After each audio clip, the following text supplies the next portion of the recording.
No amount of alcohol is safe when one is pregnant. The strongest warning yet from doctors at the Centers for Disease Control today about alcohol intake in pregnancy. The CDC says each year more than 3 million women potentially put babies at risk, and they might not even know they're doing it. Joining us now with what women's health experts want all of us to know is medical reporter Liz Bonis. Good afternoon, Paula. Doctors at the Centers for Disease Control now saying women may not knowingly put babies at risk due to alcohol use. They are just quite often still drinking alcohol and don't even realize they're in the early stages of pregnancy. So today, this strong statement from the Centers for Disease Control asking women to consider birth control if they drink booze and could become pregnant, or not to drink at all if they're trying to have a baby. Now, they make this recommendation because they say 1 in 20 babies now born with some kind of lasting physical, behavioral, or intellectual problem due to alcohol. They now call these fetal alcohol spectrum disorders. Without realizing it, the Centers for Disease Control also estimates women between the ages of 15 and 44 are at risk of exposing a developing fetus to alcohol because they drink, they're sexually active, and could become pregnant. And they found even when women are actively trying to get pregnant, 3 in 4 continue drinking alcohol, putting too many babies at risk for serious health problems. No amount of alcohol is safe when one is pregnant, nor any kind of substance. Sister Tricia Cruz is part of the team here in Cincinnati that runs a group called Healthy Moms and Babes. She says their organization provides free support for women who need it while pregnant.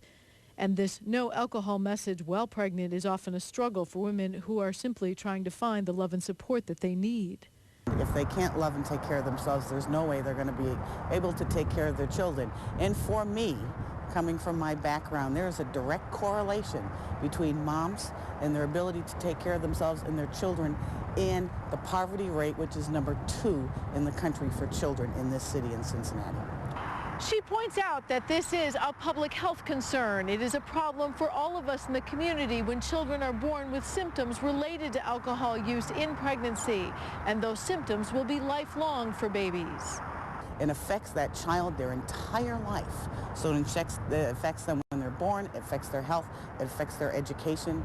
Sister Cruz echoes what experts from the Centers for Disease Control have said in this new information released about concerns with alcohol use in pregnancy. Those who are of childbearing age, why take a chance? A baby could be born with anything from brain to kidney damage due to alcohol, and every family needs to know this risk. This isn't just a woman's issue. It's a dad's issue, too. It's not just a mom's issue. It's a dad's issue, and it's a sibling issue. It's a parent issue. It's a grandparent issue. The whole family needs to be healthy so that baby's healthy going forward. Well said. Now, one other number the CDC uses in all this is the cost. It's more than $5 billion a year to care for babies born to those who use alcohol in pregnancy.